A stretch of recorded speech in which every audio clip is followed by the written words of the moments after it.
what they won't teach you in school, but should. And I can all but guarantee it as a former teacher and as a student who went to several different forms of higher education while pursuing their dream of pro wrestling. All right. I can all but guarantee it. Now, if you've ever wondered why your roads are crap in your neighborhood, why, the education system sucks in your area, why your local grocery store doesn't have as much access to healthier groceries as some others, so forth and so on. There's a chain reaction that goes on and on and on with so many different topics. Well, here's why. What they won't teach you in school is that most of your taxes actually go towards paying off the national debt, aka government spending. All right, and in case you want to check out what that actually is, you can go to usdebtclock.org, where in real time they give you a breakdown of figures like this. So before taping this episode of the Talks with Taeler Hendrix podcast, the U.S. national debt was at $30 trillion and climbing. And then the U.S. total debt, which is a combination of many different factors, is over $92 trillion. So who ultimately pays for that? You do. And here's why. All right. These are some basic ways in which the government steals your money. Now, this isn't, oh, I'm anti-government, I'm conspiracy theory, anarchy, blah, blah, blah. No, this is just data, okay?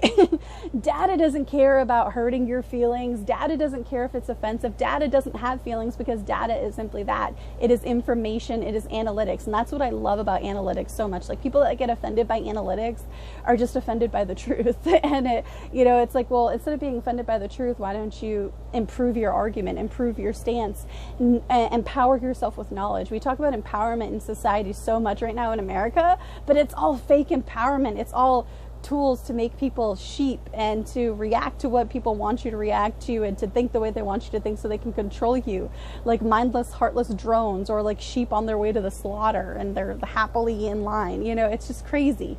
All right. Data does not care. Data, arming yourself with knowledge is one of the most empowering things that you can do. And here is one of those examples of empowerment and knowledge of information that is free to the public that they won't teach you in school. All right, these are so many different ways in which the government steals your money to pay for their spending, including things like the Inflation Reduction Act, which has very little to do with reducing inflation. All right, if you earn the money, income tax. If you live somewhere and you own a property or you're in somebody else's property, a property tax. If you spend it, sales tax. If you invest it, capital gains tax. If you save it, inflation tax. If you start a business, you have licenses, which are a form of taxes. If you own a good business, they charge you for that. Think about that. If you own a business that's profitable, you have to pay a profit tax.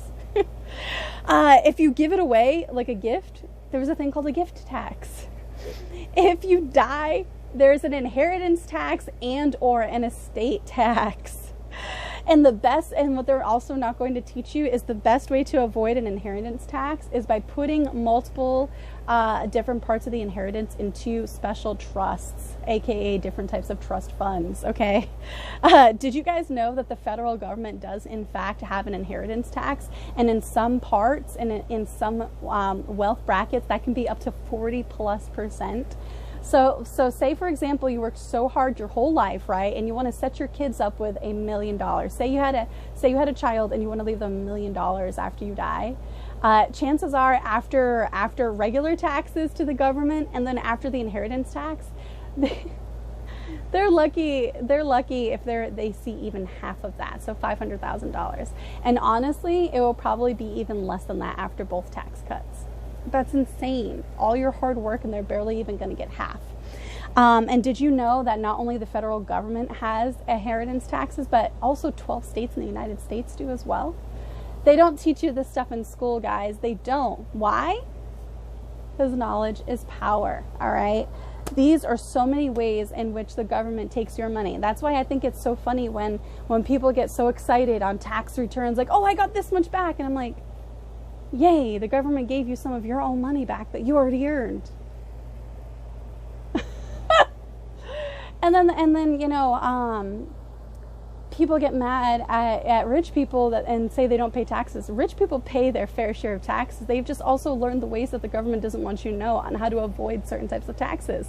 It's not cheating. It's just empowering yourself with information. Don't be mad that they sought out the information and you thought the government was going to save you.